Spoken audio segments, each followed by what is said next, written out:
Hello, hello. My name is Joe Wycoff, and today it's my privilege to talk about what I consider to be the greatest speech event, original oratory, America's event.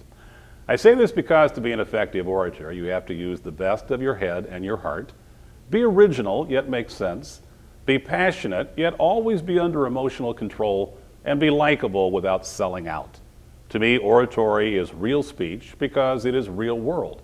The successful orator is probably also going to be successful later in life in selling himself or herself to both friends and employers, and selling ideas. But what is oratory?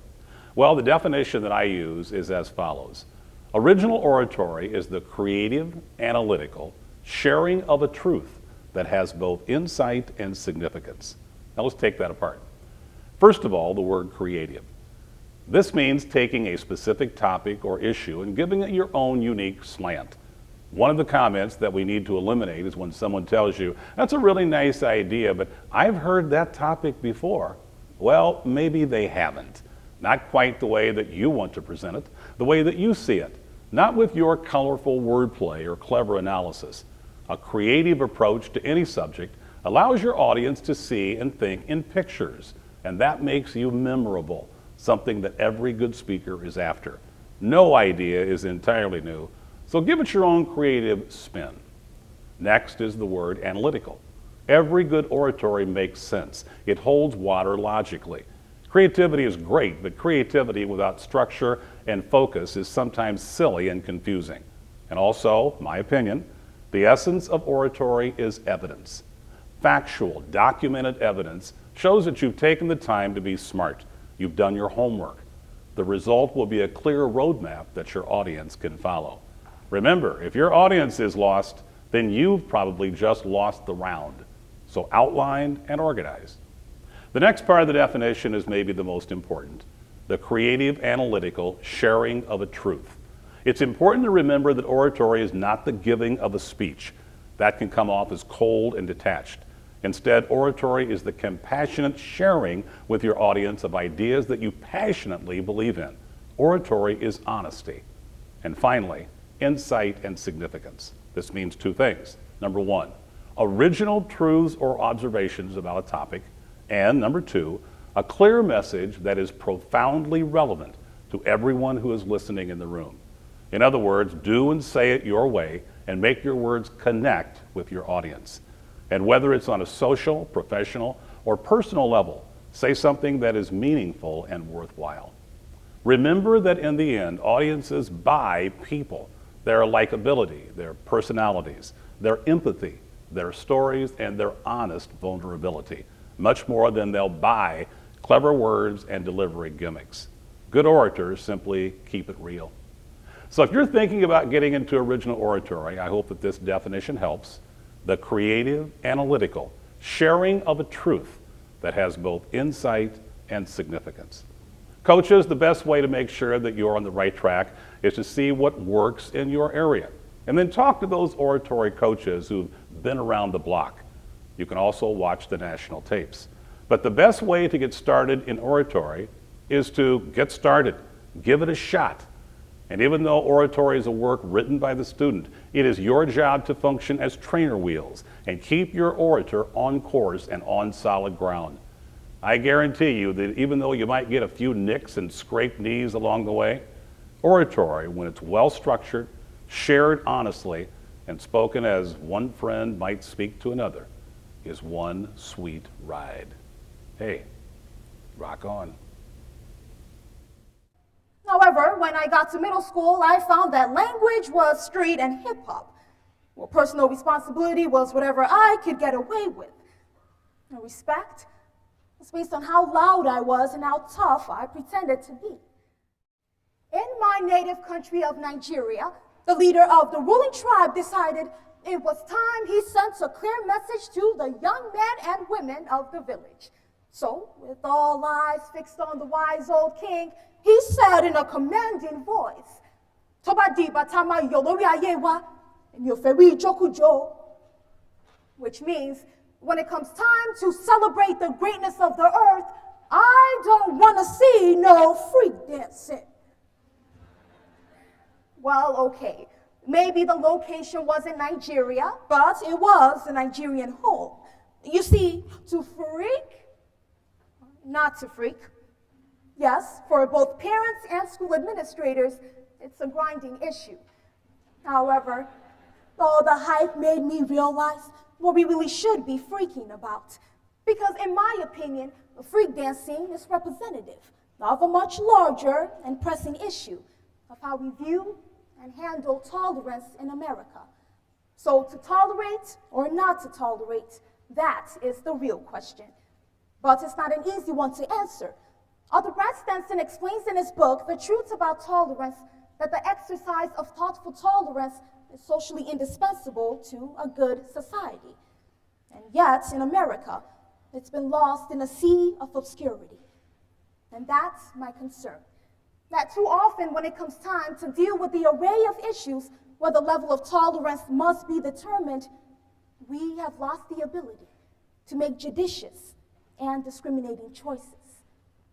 So, to better deal with this thesis, I'm calling my own tribal meeting to examine how we first misunderstand what tolerance means. Second, how we misapply how tolerance should be used. Then we'll consider the implications. And finally, look at some steps to a possible solution. Now, just as it's tough to find a clear partner in freak dancing, it can also be tough to find a clear definition for tolerance, or at least one that everyone understands and practices. As Ted Gupp of Case Western Reserve University observes in his article, tolerance has never come naturally. One of the major problems in our society when it comes to tolerance is that we really don't know what the word means. It often invokes an emotional response rather than a rational one. We speak of tolerance policies in the workplace. We teach tolerance in schools, and we preach for tolerance in our communities. Why, for the politician, it's the latest political buzzword, synonymous with, hey, elect me. And maybe that's why, according to a 2004 Washington Post survey, the word tolerance was tossed about on the White House website more than 300 times. As Dr. David Rickard of Spalding University explains, often the word sends out a hyped-up, one-size-fits-all message that to be tolerant is good, while to be intolerant is bad. However, he explains that under certain situations, tolerance can be downright immoral, while its counterpart, intolerance, can be the superior value. And that's where we need rational deliberation that is often missing. The harm, according to columnist, author, and Mitzer, is that our confusion as to what tolerance means often ends up making a mockery out of the word. Now, in my school, when students start freaking on the dance floor, an administrator cleverly shines a light on the couple to signal that the move's not going to be tolerated. It's a very sophisticated process. Well, likewise, if we were to shine the light on how we apply tolerance, we would see that it's not entirely bright either. And that's our second problem. We misapply tolerance. Now, we hear the hardline term zero tolerance, zero meaning zip. Neil will take none of that. And we cheer for justice for keeping everyone on the straight and narrow. But is that the case when we suspend a high school student for using a nuisance device, a cell phone, on which he was talking to his mother, who was a soldier in Iraq, or an elementary school girl for sexual harassment, telling another classmate that she liked them?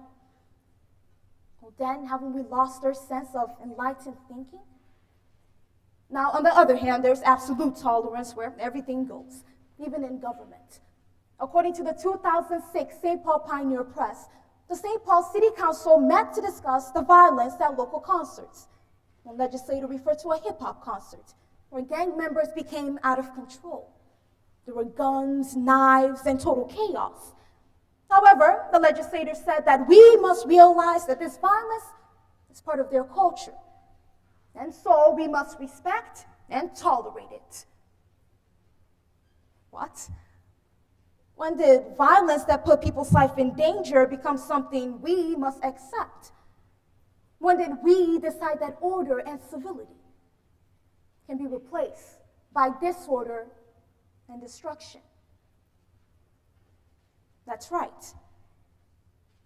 Never. Now, for a few minutes, I'd like to step away from all the books and authors and give you the observations of a 17-year-old, now an American citizen, and almost old enough to vote. When I came to America, I was taught by my parents the importance of language, the importance of personal responsibility, and the importance of respecting others, especially those who were older. However, when I got to middle school, I found that language was street and hip-hop, while personal responsibility was whatever I could get away with. And respect was based on how loud I was and how tough I pretended to be. Now I found myself not only tolerating, but practicing that which I deep down knew to be wrong. And so I made a conscious choice to change because, well, I could no longer tolerate myself. Now I mention this because about a couple of months ago, while walking across the library after school, a young man of my color walked up to me and said, "Hey, look at you. Ain't you something? Black girl walking all high and proper and shit." And I thought, and shit. Now I kept my mouth shut and avoided any confrontation and walked away, right over to an administrator. Now, although this kid was about 4 foot tall and I could take him, well, I turned him in because I could not tolerate his harassment or rudeness. I was not going to yet again allow myself, nor the lessons taught to me by my family, to become expendable. And that, I believe, is our challenge. When things are intolerable, will we have the courage to right a wrong? Or will we conveniently run from making the tough choice? Well, let's not dance around this issue. So, what are some ways we might get in step? Well, first, respect. On its most basic level, tolerance can be defined as the capacity to respect the beliefs and practices of others. So let's take the time to answer the question, what kind of a world, a country, a community, or a home do we want to live in? Next, reflect. We need to be smart and just about tolerance and not buy into the one-size-fits-all or the everything-goes mentality. Now, granted, it may be tough. As editorialist Shirk Human commented in the New York Times, if tolerance is so easy to apply, well, why not put it in marriage vows and see how far that goes? But what's right is seldom easy. And finally, respond. Act, speak out, confront, refute, or allow. And remember that tolerance is a conscious choice, not an unfortunate consequence. There are those who look different than you. Can you tolerate that? Those who have a different religion than you. Can you tolerate that? 5,000 people die every day from AIDS. Can you tolerate that? Or your little sister can't read. Can you tolerate that? Well, maybe that wise old king said it best. Ṣeun, nǹkan tí mo lè jẹ́ kó ṣe lélẹ̀, eléyìí mi ò ní jẹ́ kó ṣe.